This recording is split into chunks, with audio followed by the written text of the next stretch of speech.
versus Indonesia. Bigetron Alpha, Geek Fam. So we're waiting for the game to commence. Just looking at the graph, the draft. Looking at the draft, it's kind of hard to tell though who's gonna come out on top. It's on paper, both teams look good.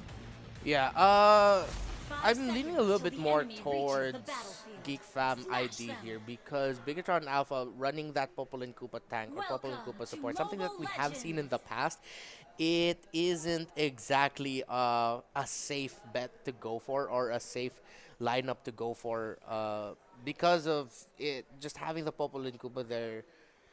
It isn't that short of a tank compared to other tanks that we have. It is an option, but it's a risky option is what I'm trying to say.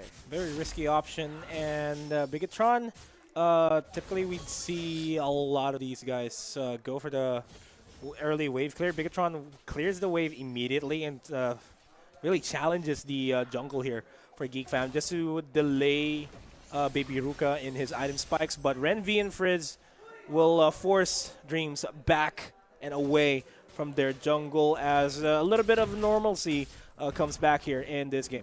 That was really interesting to see Bigetron Alpha rotate like that because they're rotating very similarly to how Execration rotated in game in the first series that we saw.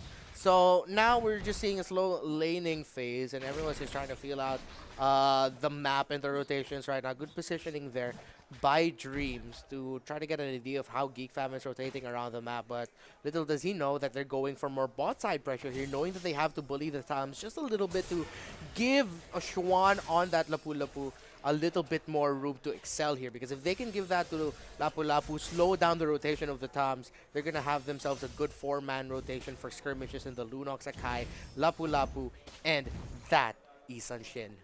And man, Bigetron, they're rotating as a 4-man unit. Well, I consider Popo and Koopa.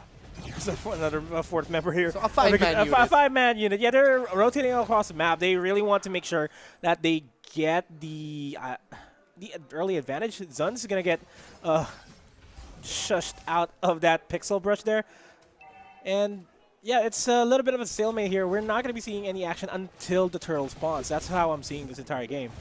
Both safe and conservative playstyle from both of these two teams, just doing their best to protect their jungler, protect a certain choke point so that they can know ahead of time if there is going to be a rotation. As they potentially have spot out a rotation there onto Zuz, who just got caught by the Abyssal Arrow. Oh, snipe! Flame shot by Flame Taka. shot. Sniped. Sniped in there. Good prediction on that flame strike, actually. Flame shot, not flame strike. Yeah, even sort of broke the client just a little bit with how good that flame shot was. Yeah, you have to report that flame shot. It was too good. No, we're kidding. But yeah, good on them to secure the first blood of the game. Taka, I did not see if an Abyssal Arrow actually connected to actually secured that. As I say, the turtle is a crucial point here to try to get the steal, as BTR. are going to be secured by Bigetron. Yeah, Geek Fam, they couldn't position themselves a little bit ahead of time because Zunz was still trying to come back. Good read there by Taka once again. Abyssal Arrow catches out that Panda, but now that's going to be the stun and the damage. Not enough to take him down, but enough to send him back again. So that's going to be less time for Geek Fam to find the position. A good spot there by Taka and Dreams.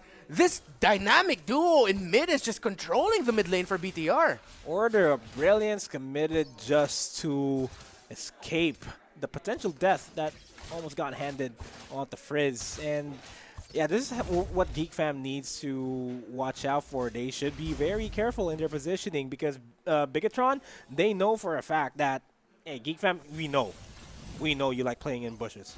We know that you guys want that to happen. Gets the blender and the 1,000-pounder and the eventual conversion onto that kill onto Popol and Koopa, but here comes the deadly daggers, singers, I mean, the deadly poison singers by Max to take down Zuz, it was Zuz. The Deadly Dagger Poison Stingers Extreme 4.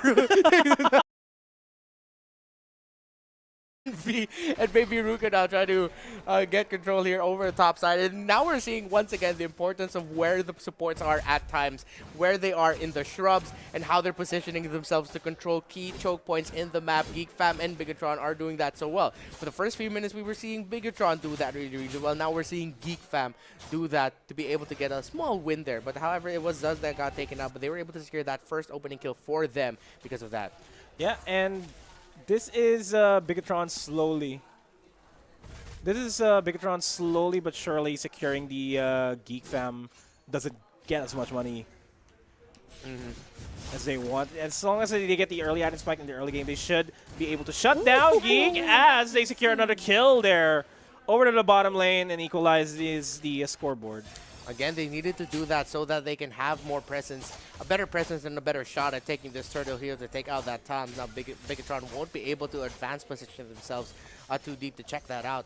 So I won't be surprised if Geek Fam will be able to secure this, but there is Dark Knight Falls available if Hellkurt wants to use it just to secure this turtle, but it looks like, nah, we don't need that.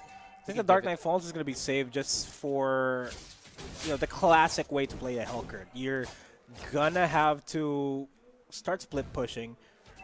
And then if there's members from Geek Fam that's going to converge onto you, Dark Knight Falls to escape. But that's going to be the first turret going down as a big fight over here in the jungle is going to be commencing. There goes the Hurricane Dance, not really catching anybody off guard. And not a lot of bodies falling down inside of Geek Fam. Abyssal Arrow connects in the back lines. Baby Ruka is still relatively safe, but this is the middle lane turret tier 1 going down, and BTR wants to fight this. Daytona's welcome. Brands gets bit into the back lines of Geek Fam. Not enough damage, but enough to force Bigetron back. They're not able to take down that mid lane tower here, but once again, we're seeing the power that Geek Fam has in their front line, having that Akai and Barras on their side. Bigetron, you saw there in that team fight, they were easily just shoved back because the only thing protecting them is a boy and his wolf and the tenacity emblem. That's not a lot. This is a pick-off lineup that Bigetron has here that in team fights such as that where Geek Fam initiates, it's gonna be really hard for them up until that 1-1 has 2 or 3 items locked in. Good pick off though, but they're not gonna be diving in. So Geek Fam, they just have to keep this up. They're playing this a little bit slow. I think they can play this a little bit faster. He's reading Zun so well. Like every time Zunz decides to go to the Pixel Brush, he gets picked off by that Abyssal Arrow. And that flame shot. Spotted, man. Like, that's just good scouting. Like, ahead of time, knowing the tendencies of the player. Yeah, I gotta have to look out for Taka here, man. It's something that you have a Selena that's always actively throwing out the Abyssal Arrow to catch Zunz, or to catch anybody at all. But catching Zunz really gives Bigetron the information that they need that, hey, Zunz is here, we don't want any Hurricane Dances coming in. And that was almost a big scuffle for Geek Fam there. Almost losing to that. Ooh. Earth Shocker being used to deter as the turtle gets secured just to get information. Abyssal Arrow is going to be connecting onto Fizz. Daytona's welcome committed onto Hellkurt. And that is the kill. Now, Geek Fam will be sieging up this tier 1 inhibitor turret. It's going to go down. No problem whatsoever. And it opens up the entire jungle here for Geek Fam. And they will be able to secure a lot of these resources. Potentially the tier 2 turret for themselves is up for grabs here. This cannon minion is still alive and dishing out a lot of damage for themselves. A quarter of the HP left. Well, it's really hurting them to not have a strong front line. The fact that there's 2 on the side of Geek Fam who can just bully their way through to whatever stuns or damage that Bigetron throws at them. And they needed that extra frontliner there to create a little bit more space in the map to force skirmishes in other parts to give room for Franz on that 1-1. He's still behind. He's still trying to catch up here. It's a 3K gold lead here for Geek Fam ID, the MDL team of Geek Fam, just a few months ago now playing at the Invitational. Yeah, and it's working wonders for them. Daytona's welcome by Ren V. Gets the 2-man stun onto Dreams as well as Repo. And this is Geek Fam just surgically securing the turrets themselves. They don't want Bigetron to have any inkling of positioning as a Hurricane Dance on to Dreams. More than enough to secure this tier 2 turret in the bottom lane. And now Geek Fam broke that. Only have that 3rd tier to mess with in the bot. But now in the mid, look at that control from the Lapu Lapu and the Lunox just waiting for that wave. That's going to be another secured second tier tower broken down by Geek Fam. And little by little, methodically and surgically, Geek Fam are just breaking down Bigetron Alpha time and time again because of the strength of the lineups that they showed here. They can just do this. And earlier I said they were playing it a little bit slow. I guess I was wrong. They were playing it more methodical. And with that more methodical approach right now, they're actually just winning this game really, leading this game really, really well right now. And Geek Fam is showing a great look into what the Geek Fam team looks like now. And man, Geek Fam, yeah, they weren't part of the Playoffs. Playoffs, and it was Bigetron that tried to get the championships themselves. But man, if Geek Fam managed to secure the playoffs with this lineup, I'm looking forward to how they're going to be performing in the Indonesian MPL, as the Lord is going to go down and get secured themselves. Yeah, and now Geek Fam just have to wait for the Lord out here. The push in the top seems to be going well. They got waves coming in. They just need to play it real slowly. Don't push the waves way too fast. Let the waves naturally push by themselves, as Zuns needs to go back even just for a quick reset. So they're going to be going for the next set of waves coming in. Possibly, yeah, spawning with the Lord. So now this could be a big endgame push, or just a push to break down all the inhibitor turrets of Bigetron. So it's good that they even have the Lapu Lapu. They even sent Shuan to control the waves a bit in the mid. So it's the waves coming in from in bottom lane aren't delayed. Yeah, lane priority is definitely on the side of Geek Fam. They recognize this, and they're sieging up all lanes here. They're forcing out the fight here at the mid lane inhibitor turret. Bottom lane is slowly going down as the top lane is being focused down by Baby Ruka. Beautiful use of the mounted shotgun just to deter BTR from pushing in. But now the Lord is knocking on the doors. Koopa is going to go down. Not yet.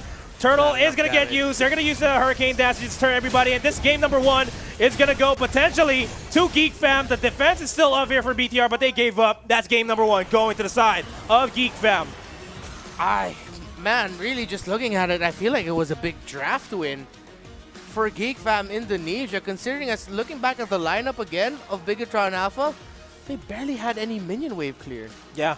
That was the one thing that they were lacking